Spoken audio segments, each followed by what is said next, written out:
Hello, my dear friends. Today I am here to answer a very important question which is asked by many students to me, that what is a very good branch if you are doing a post graduation.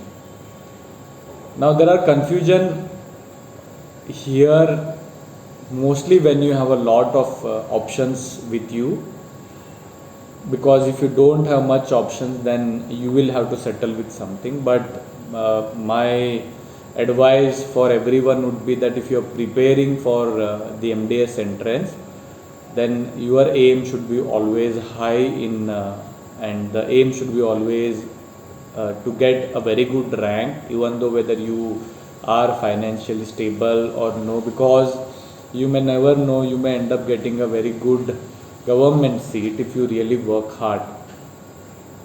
As far as the confusion whether you should do post graduation or you should not do, that is a different story. At my personal opinion, if you have an option may to do an post graduation, you should do it, because it is not just about learning, it helps you to grow as an individual. That doesn't mean that I don't understand about the fees and the future aspect, but that is not the aim of this video. This is about sharing how I decided which branch I should do in post graduation. I was sixth in my state and I was confused because in my state we had limited government seats, but I knew that I may have government seats, but I was not sure which branch I will get. But then I also had no money during my post graduation. I was from a very middle class family, maybe lower middle class. But somehow I was sure that my family will help me or my brother will help me to at least pay a fees for government subsidized private seat, and that is, it was somewhere around 1.5 to 1.8 lakh rupees, which was even more for me during that time. But that option was there, and all this deemed and all, although I had rank, but I had never thought of it. Then when I got this rank, I was really confused which branch I should do, because as a student we all go and ask so many people. Some people told me you should do ortho because ortho is something very special. Some people told me OS is really good because we all are passionate about oral surgery and during undergraduation. And some people told me do endodontics because it is bread and butter. There are so many suggestions, and I was really, it was a mess during that time, because I had never thought I will have so many options, and I ended up getting so many options. So I was in a very difficult situation when I went to the counseling, because I was fourth in my counseling and I had community and oral pathology from government dental college at my rank, and then I had the private seats where I wanted to do. I can do any branch which I always wanted to do, but government colleges had only non-clinical branch. But then the question was that if you are doing a post graduation, then you really have to know why you are doing post graduation. And I was very clear during my undergraduation that I want to do post graduation because I want to develop skill. That was my aim. But there were people who knew that academic jobs were very, especially the non-academic jobs were very in demand during that time, and I had that confusion too.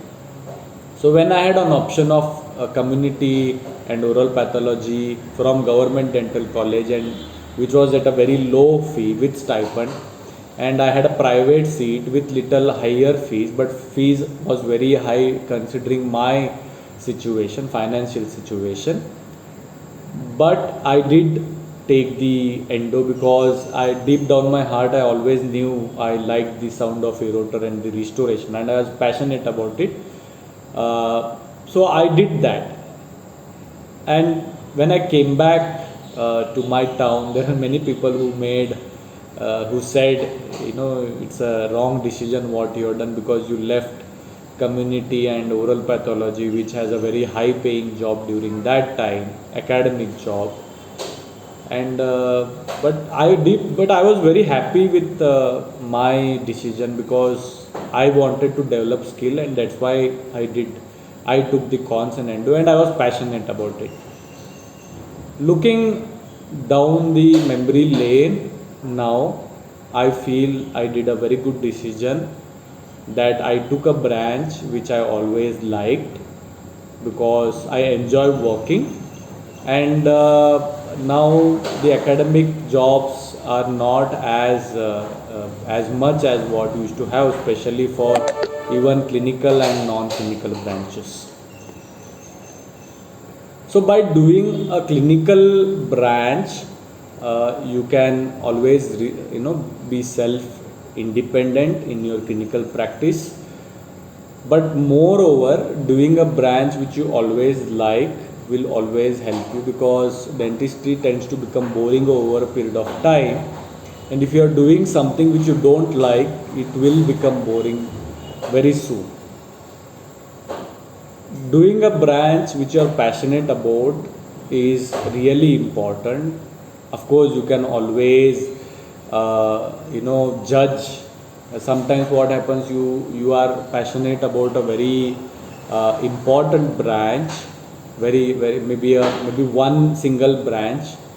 That time it is very easy to do, and you should do that. Sometimes you are not sure which, sometimes people like one or two branches equally, then you can always decide which is more fruitful clinically. Once you put a clinic, maybe, depending on that. But at the end, you should know that the success after your post graduation or after dentistry is not completely relied just on skills. You really have to make sure you care for the patient, the way you convey or educate the patient, the way you make them realize that you are different than others is very important. There are opportunities for everyone to learn dentistry. Maybe if you are weak in endo or you are weak in some other branch, you can always learn it with some courses. That is possible. You may require more time, but doing especially a clinical branch can really help you. But if you do a non-clinical branch, if you are not succeed in academic jobs, but you can again go abroad, excel. You never know. You can also shine in the clinical practice, because there are many practitioners who succeed even no matter which branch they are. For example, I may be in endodontics, but I do like work of some other branches, and I try to do them in my clinical practice. But I know I am limited. I have limited skill, and whenever I feel the case fits to, it requires more skill, I always call a consultant. So at the end, I would like to give you only two decisions, that if you have an option, then try to do a clinical branch. It helps you in general in your clinical practice. That is my personal opinion. It is nothing against any branches. Second is, if you want to do a branch which you are passionate about, you can definitely do it. But if you are just okay between two branches, you are not so passionate, then you can always ask people and take your individual decision, do your research, think where you are settling, think about future, and then take a decision. I hope that helps. If you have any questions, you can always mention in the comment section. Maybe it is related to this or something else, when we can always have a discussion on that. Thank you so much. Bye for now.